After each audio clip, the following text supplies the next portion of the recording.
My name is Amy. I go by Fiber Arts Amy on Instagram. This is my first floss tube. It feels very strange sitting by myself talking to my phone. But I thought I would try this and see how it goes. I really enjoyed watching people's floss tubes over the last year and a half, especially since the pandemic began. And I just thought it was time maybe to chip in myself and show some of the stitching that I have. Especially I love stitching Mirabilias. They're my absolute favorite thing to stitch. And I'm always like scouring floss tubes trying to find more people who have Mirabilias to share. So I thought maybe I should contribute some of that and show some of my stitching and my whips. For my first floss tube, what I thought I would do is show some of the stitching that I have hanging here.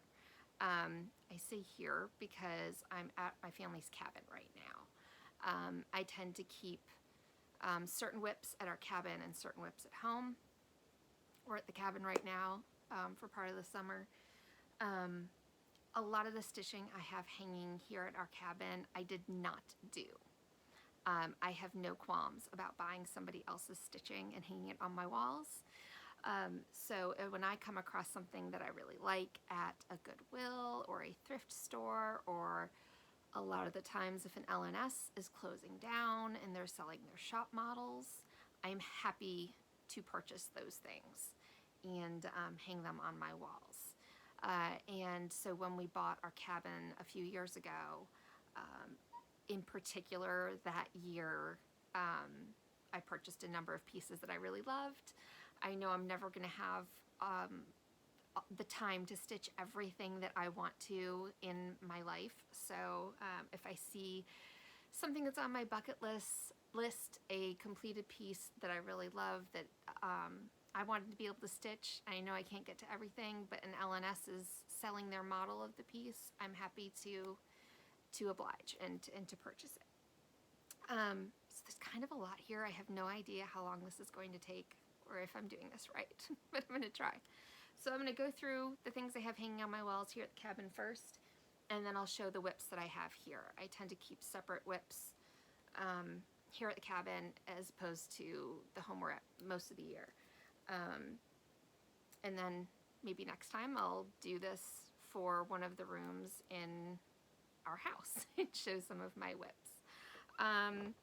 Okay, so I'm just gonna get started. I had my kids help me like just gather all the stitching they could find, and a lot of it's very dusty.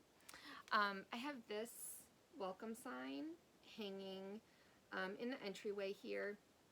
In this frame, this is one of, I think it was Kay's frames, and I don't think, I could be wrong, I don't think they make frames anymore.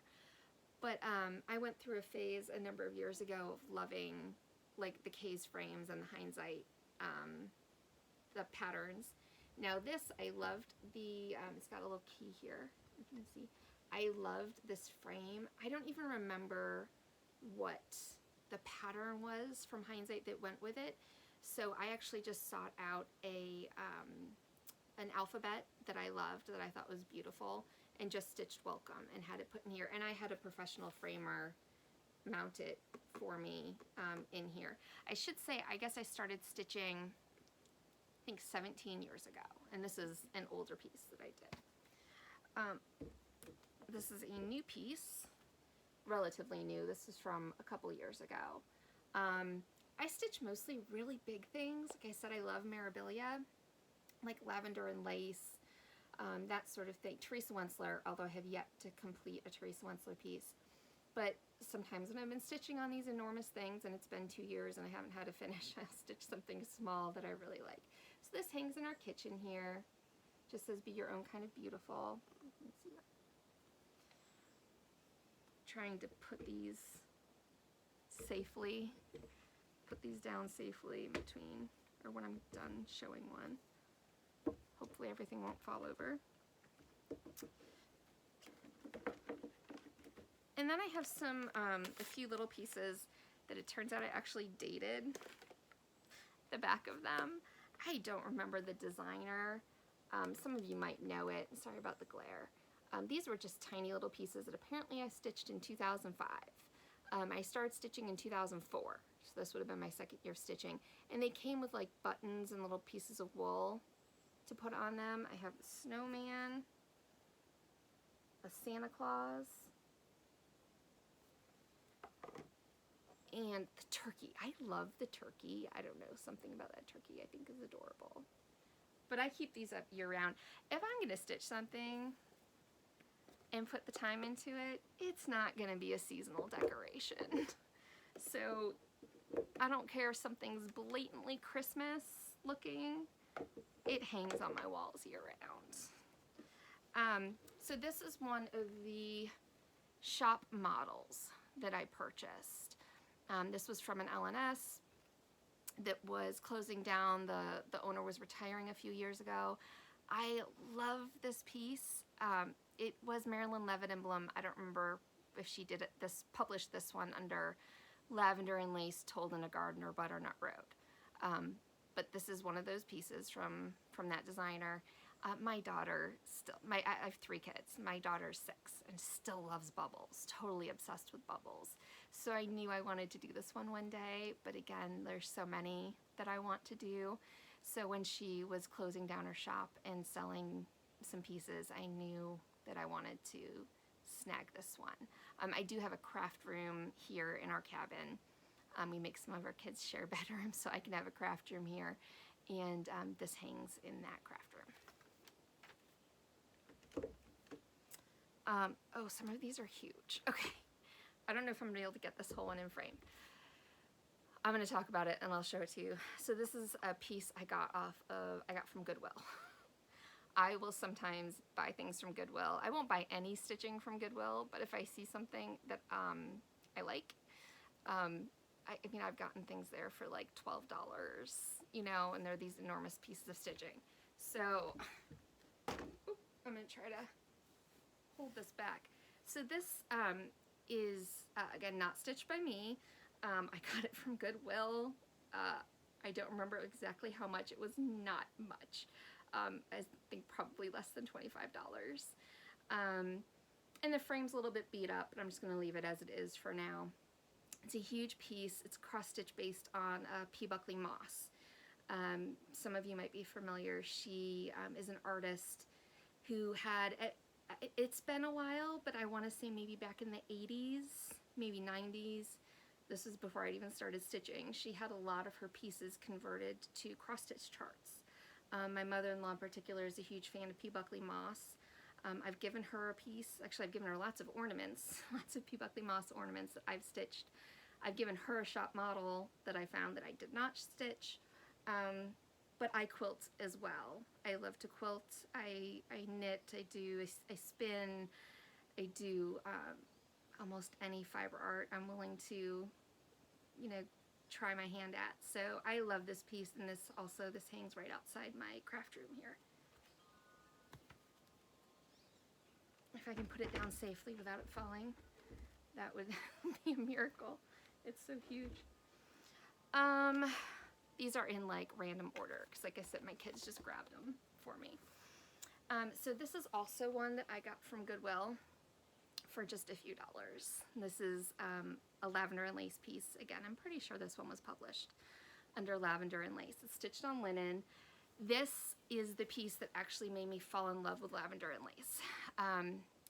Back many years ago, in 2004, when I started stitching, my LNS had a copy of this, a stitched piece, hanging on their wall. And I'm not like a huge Santa person, I'm not a huge Christmas person, but I saw this and fell in love and knew that I needed to stitch this one day, and then I found it sitting in a Goodwill. And so I bought it for just a few dollars. I did clean it up and reframe it. The framing job was not great. The frame was very beat up, but it actually had it had been pinned, but the pins were sticking through the front. You could see them sticking through along the edge of the fabric. And then when I took it out of the frame, you could also see that they had used some sort of tape to tape down the excess fabric. The stitcher was wonderful. She left lots of lovely extra fabric. I think there was like a 4 or 5 inch margin, which was very helpful because that tape had really badly degraded the fabric and I could not get it off cleanly. Like the adhesive stayed and it discolored things. So I ended up, because I had plenty of fabric, and it was only, I want to say, 1/2 inch to 3/4 of an inch size tape.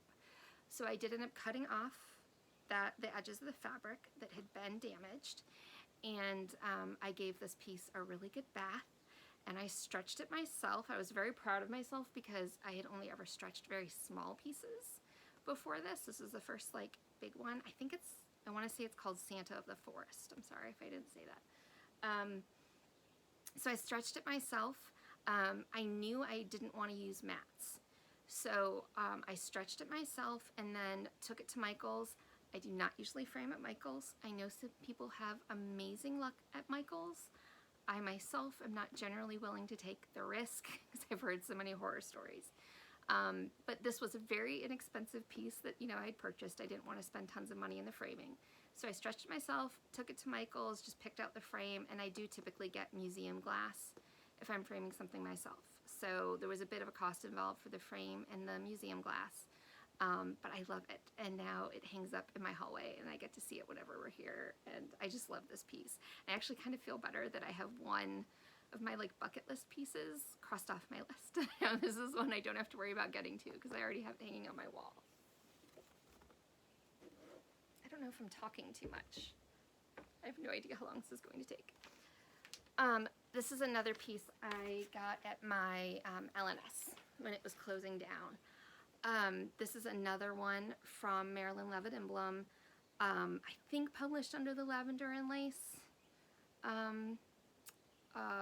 company, but it could be Told in a Garden or Butternut Road since she published under all three. I believe this is Fairy Godmother, I think. So again, did not stitch this myself. My LNS was selling it. She was keeping a lot of Lavender and Lace pieces for herself, but she also was selling a number of them. So this one hangs now here right next to what is my primary stitching spot here at our cabin.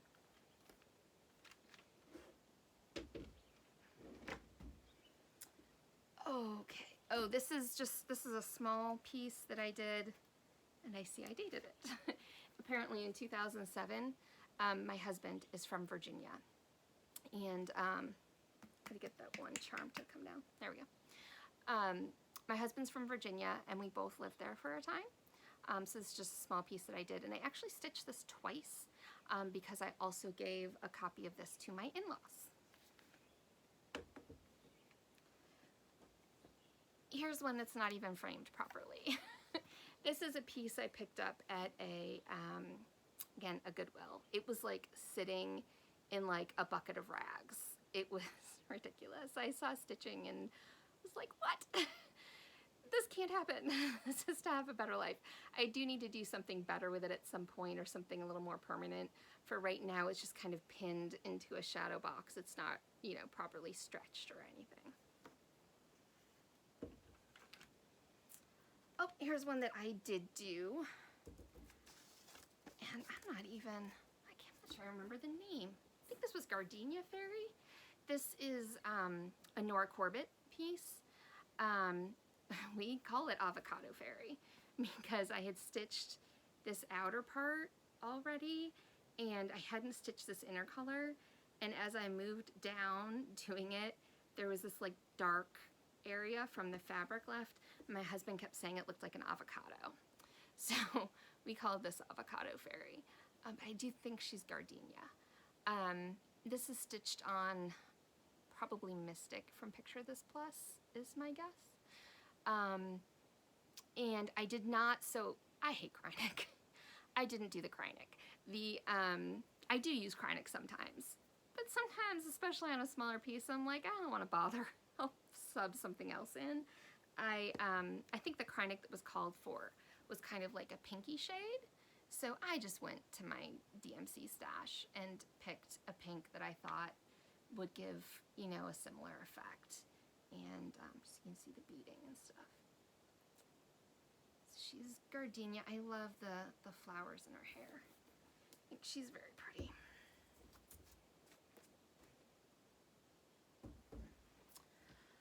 Oh, this next one's huge too. I also did not stitch this one. You can probably tell I have obviously a love of enormous pieces. This was another purchase from the LNS that was closing near me. I do not remember who this was by. I remember I Googled and figured it out at the time, but it's Little Women. It's the Four Sisters from Little Women, and I think it's absolutely stunning. And if I didn't know better, I would have guessed it was a Lavender and Lace. It's not. It's not by Marilyn Levitt-Emblem or by Nora Corbett. I want to say it was by a gentleman. I can't remember his name. I did find like this leaflet available, I think on like eBay and stuff. Like you can still find it sometimes, but it's just Little Women, and it's stunning. And this frame, I'm gonna try to show you the frame. The frame is amazing. And again, the LNS was going out of, was closing down. I don't want to say going out of business. She was just retiring. You know, they weren't going out of business because they had to. She just wanted to retire. But I love this piece. I love the flowers and the vines that twist around over them. I think it's absolutely stunning. I'm very happy to have purchased this. See if I can do this without damaging anything. Okay, I'm almost done with finished pieces. They're dusty. This one, I don't remember the chart name. I'm not good at keeping records. Don't think I ever will be. But this one I finished just a few years ago. I started it years ago and it sat for a while. But I just finished it a few years ago. And again, I think this one called for Kreinik, and I decided not to use it, I want to say. But this hangs in our kitchen here. I am a huge Halloween fan. I love Halloween charts. I don't finish as many of them as I'd like to, but huge like Halloween spooky kind of fan, as is my husband. And here's another one I didn't stitch. I only got two left. This is Ashley's Roses from Nora Corbett. Same thing, my LNS was closing down and I couldn't leave a Mirabilia behind. If she'd had more Mirabilias, I'd have bought every single one. I had actually started this piece, but hadn't made it very far. This is stunning. I absolutely love this one. I love the way her dress is done. I love the two ginghams, the way the hill is done. Absolutely love this piece. And I'll keep my whip, maybe if I'm wrong and I have more time to stitch in my life than I think. Maybe I'll actually stitch this myself one day too. But for right now, she hangs in the hallway at the bottom of our stairs here at our cabin. I love seeing her whenever I'm coming down the stairs. And the last completed piece I have here, I did do myself. This one is Scent of Old Roses from Mirabilia. She was well, most of my whips are very long time whips, but she was as well. I love all of her beads. Now, she was supposed to use Whisper. I did not use the Whisper on her. I just subbed in white, and I love the way she turned out. There are times at which I would be willing to use Whisper, but this was not one of them. I didn't feel like it added enough to the design for me to be willing to go through the hassle of it, basically. So I just kept this one white. But I started this one many years ago. Most things in my stitching life are measured by before I had kids and after I had kids. My oldest son is 10. So I know I started this more than 10 years ago because I started it before he was born. And I actually put stitching down kind of for a long, not entirely, but it took a back seat, certainly, to knitting and quilting for a while. And then a couple years ago, or I guess about 3 years ago now, I had foot surgery and picked stitching back up because I was basically stuck in bed for a long time.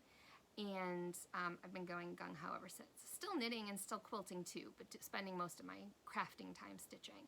But she was one of the pieces that I picked up and completed once my stitching became kind of reinvigorated a few years ago. So that's Scent of Old Roses from Mirabilia. This was started before my love of hand-dyed fabrics, which my love of hand-dyed fabrics started years ago. It's not recent, but she was started kind of before I kind of knew you could pick your own fabrics and make a design look so creative and different by using different fabrics and by choosing to do things kind of your own way. So I don't remember what this fabric's called. It might be the called for, but it's just kind of like a light kind of sagey green shade. I think it's Wishled. Just by looking at it, it's relatively loosely woven. Okay, so I have a few whips here to show you. Some of you might be horrified. Please don't comment and tell me I'm irresponsible or anything. I have well over 100 whips. I couldn't even tell you exactly how many. I do keep a list of my Mirabilia whips, and I think the list is at like 56, I think the last time I counted. I know that's a lot, and I know a lot of you wouldn't want to do that. I really like it. I have found I enjoy stitching the most when I am stitching whatever is bringing me the most joy in that moment. So that might be something different every day. There's some days where I might stitch on 3 different things. And a lot of them are really big projects. A lot of them are Mirabilias, Teresa Wenslers, that sort of thing. I think I've got at least a half a dozen Teresa Wenslers that are in progress. I don't know if they'll ever be finished. I don't know that I care. I'd like them to be finished, but I care most about enjoying every stitch, enjoying every minute that I'm doing it. So I will kind of pick up whatever I'm in the mood for. I do tend to find like a focus piece or a couple of focus pieces, but I don't necessarily stick with a focus until it's done. I might really focus on a certain Mirabilia for a month or for 2 months and get it halfway done, and then it might sit in a drawer for 10 years or more. But that's okay with me. I like having a lot of them in various stages of completion, because then when I do finish one, that's one reason I like it, is because when you do finish one, then to me it can feel overwhelming to feel like I have to start from scratch, like from the very first stitch, and work all the way through to completion. When I finish one, I could pick up another one that's half done, and so it doesn't feel that bad to get it to the finish line. Or if I'm in the mood to start from scratch, I start from scratch. Certainly when I'm having a bad day, I tend to start a lot of them from scratch. But I love them. I love every single one of those whips. I'm happy to have them. Right now, I actually just finished a very large piece. I finished Lady Mirabilia from Mirabilia, which I can't show you because she's at the framer. Assuming I figure out how to upload this video and this goes okay, I can show Lady Mirabilia when I get her back, but it will probably be several months before she is returned to me. When I've just finished a really big piece like that, I tend to do a lot more jumping around instead of like focusing on something. I have decided though that I'd kind of like this year to be the year of Teresa Wensler. I would love to actually get one of those done. I've been focusing on Princess and the Dragon, but that is at home. It is not in this house. But again, hopefully next time I do a Flosstube, I can show you guys progress on that, or you can check it out on my Instagram, which is Fiber Arts Amy. It's not that close to being done, but I do think if I focus on it, there's a chance of getting it done by the end of the year, or at least making an enormous amount of progress. I actually am finding it to be a very quick stitch for a Teresa Wensler. But I'll go ahead and show you what I have here. This first one, needles flying everywhere. This first one is a Teresa Wensler. It's the Teresa Wensler I tend to work on when I'm here at our cabin. There's kind of floss hanging. This one is Tradewinds. I've got a lot of floss. So I'm not systematic in how I stitch. So mostly I've worked on outlines of the different sections. I do generally, for something like a Teresa Wensler, like kind of outlining the different portions before doing a whole lot of filling in. And I like that on Teresa Wenslers you can usually stitch what you're in the mood for that day. Like if I'm in the mood for something relatively easy, I might pick an area of border, especially an area of border that doesn't have a blend in it, and just, you know, easy peasy stitching across. If I'm in the mood to do a lot of counting and deal with a lot of fractional stitches, then, so this is in the sky. This might even be part of the ship. There's a ship up here. There's part of what I love about this is that in the border there's like mermaids and dolphins. It's absolutely beautiful. And then there's alphabets down here. So I tend to kind of get the layout set and then do more of the filling in. But you can see this still has a very long way to go. I might be working on this for another 20 years, but that's fine with me. It doesn't bother me a bit. This needle minder is from, oh, it's something Agnes on Instagram. I'm trying to remember. I love her needle minders. They're these cute little dragons. I love the flowers that she has, and she also does needle cases to go with them. But if you search on Etsy, did I say Instagram? If you search on Etsy for clay needle minders, she should come up. I think she's in Wales, and she does a fabulous job. I need to put these away as I go. They're going to, it's going to be chaos. There's not that many of them, though, here. I'm never going to be somebody who's going to sit and do a whip parade and show you all of my whips, because they're all over the place. Both at my cabin here and at home, I have like different stitching nooks that I sit in, and especially at home, like there's different whips in different places. They get tucked in different drawers and things. Our bedroom furniture is more for holding whips than it is for like sweaters and things. The whips are everywhere. I would never dig them all out at once. But I thought what I will do is like show the pieces I've been like primarily working on, things that I'm making progress on. Because then you could actually see some progress from time to time. But I can't even imagine how long that video would be. It would take hours. There's certainly well over 100. I suspect there's well over 200 whips. If I found out there were over 300, I would not be surprised. They're like everywhere. There's just so many of them. This is Lady of the Flag. Oh, I wish I had something. Put a bag behind it. Oh, that helps. Oh, it's still kind of dark. So this is Lady of the Flag from Merabilia. I started this right after the Capitol riots this year. I was just mad. There were a lot of feels going on watching the Capitol riots in January. And I'm me, so I was like, let's stitch patriotic Merabilia. That's what I should do as a response. There were other things I did as well as a response, but one thing was pick this up. I actually thought I was never gonna stitch this. I collected it, but it was not on the top of my list. And then I got really mad about people storming our Capitol, and Lady of the Flag came out. And that's actually what I was stitching on today. I was just doing this a few minutes ago. I had a lot of this blue in here. This is just the top of her flag. That's the flagpole.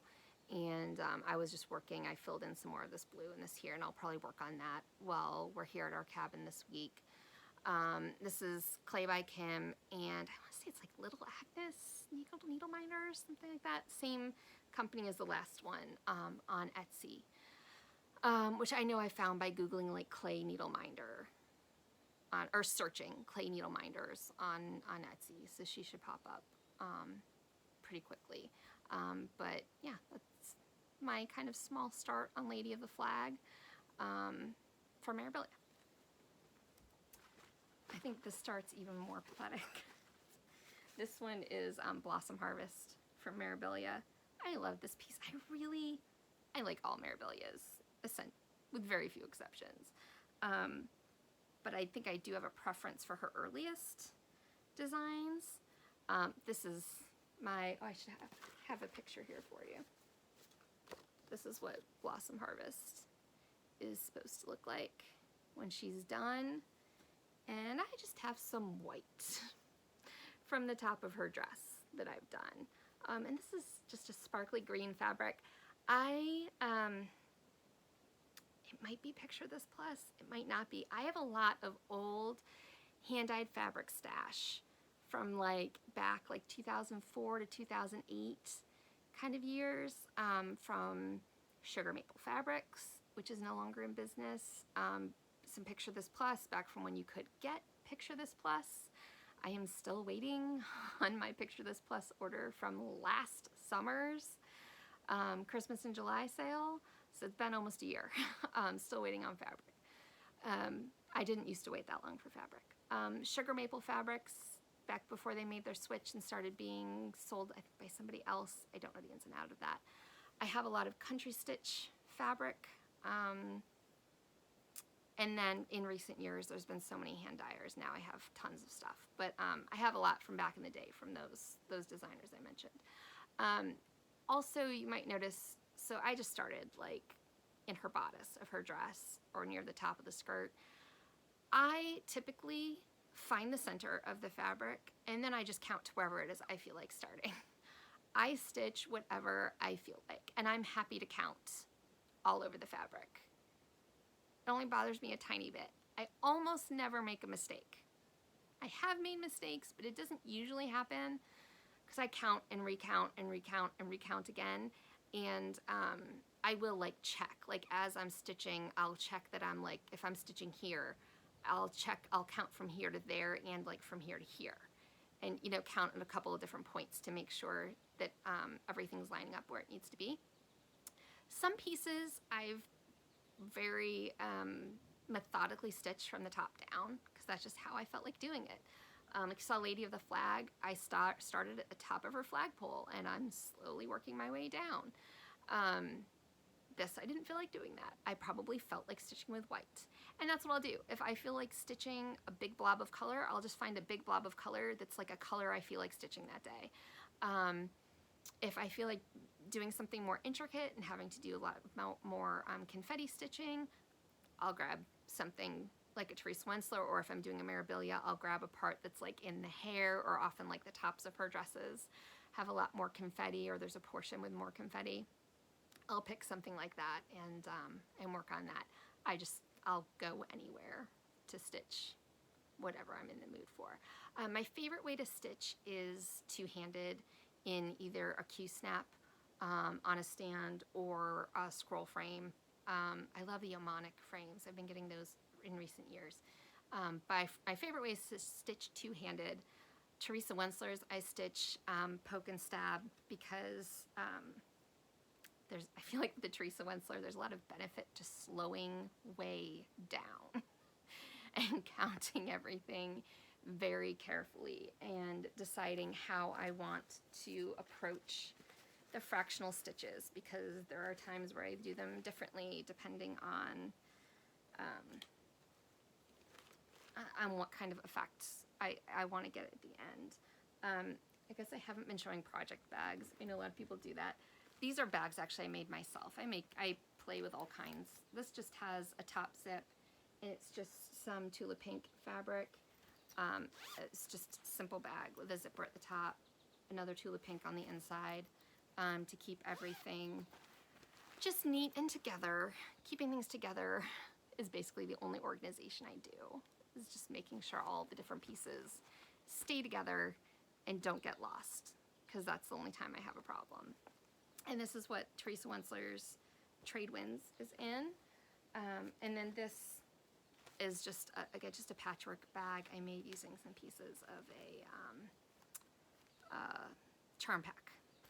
It's Berenstain Bears fabric, and it's got a little tie. I'm gonna keep Blossom Harvest in there. And then I got some really pathetic starts to show you. This one is, I think, June's Pearl Fairy from Mirabilia. There's literally just those two little blobs of white. That's all it is. I do remember vividly, I just really wanted to stitch on this fabric.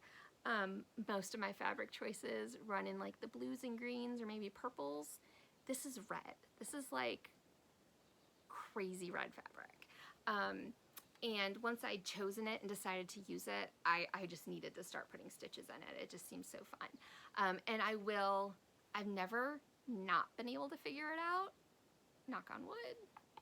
But I will, when I get back to it, have to look at the pattern and spend some time trying to figure out if it goes this way or this way. I know there's like tricks you can do and ways you can mark your fabrics. You know which way is up. It's usually not an issue. And once I get a couple more color blobs in there, it'll be easy to tell. This one, oh, so you might notice with this, and I'll show you another one on a scroll frame, I prefer to stitch on my scroll frames with the fabric on top of the scroll frame and the fabric then wrapped around the back. I just find that far more comfortable. I know a lot of people do it the other way. I've had people tell me I'm doing it wrong. I assure you I'm not doing it wrong. I'm doing it the way I want to do it. This is my preference. This is one that I had decided to try the other way, stitching in the well. I do not care for it. I find it very, I don't know, awkward. I'm not comfortable doing it. But this is Mirabilia's Sleeping Princess. Yes, it's like the Princess and the Pea one. I believe it's called Sleeping Princess. And I'm sorry I don't have the bag for it in here, so I don't have a preview. But this is her hair and part of her dress, and then she's got like the mattresses stacked under her. I think it's part of her sash or her dress hanging down. When I actually stitch on this, like you can see it's floppy. When I actually stitch on it, I tighten that up. It's just loosened right now because I haven't stitched on it for a bit. I do own some of these scroll frames. They function fine, but then I did end up here a few years ago finding the Omonic frames and I think it's Millennium frames that are made in England that are like all wood, and then the Omonic is like the same kind of design, but the screw is like a plastic. I love those frames, both the Millennium and the Omonic. They keep the fabric so tight. Technically not as tight. I don't feel like it's as tight as I can usually get my Q-snaps. But it's more than sufficient for stitching on. I love them. I've tried hoops. I do not care for hoops. I just find it awkward, kind of difficult to find a good way to hold them. I'm very comfortable stitching either one or two-handed using a Q-snap or the scroll frames. And this is my last whip I have to show you. To find something to put behind it. Helps a little bit. So this is Mermaid of the Pearls from Mirabilia. I did end up stitching just some thread to help pull the sides some to help with the tautness a little bit. She is also very old. I actually started two Mermaid pieces, excuse me, many years ago. Back in 2008, my husband, he's a professor. He got his first full-time position at a university in Florida. And neither of us were really thrilled about moving to Florida. We don't live in Florida anymore. But we were there for a few years, and it was a grateful few years. It was fine. It just was not where we wanted our forever home to be. Kind of as a way of saying, like, really, it's okay. Like, I support this. It's going to be fine. I decided stitching him mermaids was the way to show him that I was really fine with moving to Florida. I did finish a mermaid in what for me was very short order back around the time of that move, which I can show you in another Flosstube because it's hanging in our other house. But I stitched, I want to say it was Galatea by Passione Ricamo. I don't know that I'm pronouncing that correctly, but I love her designs. But I stitched her, and I also started this one. What I did was I started both of them, and I think at the time I had only completed one Mirabilia. So finishing a Mirabilia seemed like this like crazy difficult thing to do. Like once in a blue moon, you might get lucky enough to get one done. So I was very intimidated. So very quickly I decided Galatea was more the way to go. So I finished Galatea, but I still want to finish this up too. Especially now we have this cabin, there's a river nearby. When we're here, we spend a ton of time in the water. So I'd love to have this mermaid to hang on our walls. I am making a couple of changes. This is one where I decided I was not going to stitch the Krynic. So this here is supposed to be Krynic, and I subbed a DMC instead. And there's also a couple of colors of Krynic that are in here. I'm not going to stitch those either. I actually picked a couple of water lilies that I'm going to try instead, that I think are going to give a nice effect, kind of give that, they'll have that silky sheen to them. I do not want to do all the Krynic like in between each of those stitches. There are better things for me to do with my life. I'm not doing that on this piece. Again, some pieces I absolutely will do it on. This one I thought it would be fun to play with subbing it out and see how to get a different effect. This is just a button, I don't know, for some multi-button pack that I turned into a needle minder. And this is one of the acrylic needle minders from Clay by Kim that you typically can get more easily than a lot of her clay pieces. This one I am kind of generally stitching top down. It's actually nice seeing it in the viewer. I almost get a better sense of what it's really going to look like than looking at it in person. I'm generally stitching her like kind of top down. When I'm working on scroll frames, I do really like not moving them around that much, especially when I've kind of sewn them on like this. So I'll get, you know, most of it completed down probably to about here, and then I'll scroll it up. I do tend to stitch all of the DMC first, then the Krynic, then do the beading. There are exceptions to that, but not many. Sometimes if I'm on scroll frames, I'll do all the DMC in a section and then do the Krynic in a section and then roll it back up. I really like saving beading to the end. I get nervous about it. I like a lot of tension on my fabric as I stitch, and I get nervous about damaging the beads potentially, or getting them ripped off, or ripping the fabric. Plus, I love beading. I love working so hard, usually off and on for years with a piece, and then getting to the end and getting to just bead everything. It's like the frosting on the cake for me. I just love it. It's just like this, to me, like a great celebration at the end, a great way to really celebrate and finish a piece by putting those finishing touches on. I love that beading process. I can get very impatient. Once I start beading a piece, I don't do anything else. I am just beading that piece until it's done. And then I can wash it and get it to the framer. So I think that's everything I thought I'd try to show you today. So this will be fun to see what happens next. I won't be able to upload this at our cabin. It is, I think, July 18th right now, maybe 17th. I'll have to wait until we have a decent internet connection, which we do not have here. to get this uploaded. Hopefully my husband will help me. He's more technologically oriented than I am. Hopefully the audio came out okay, and you aren't just hearing the wind blowing and the birds and things. But I needed to go somewhere where you wouldn't hear my children. And they're all in the house right now. Yeah, so I think that's it. I'll try to put information that's pertinent in like the drop down box below, but this is my first time, so I have no idea what I'm doing. So please, please be kind while you're leaving comments, but please feel free to ask me, you know, if you have questions about anything, and hopefully this will get up on the internet okay and be received okay, and hopefully I'll do another one. I definitely am not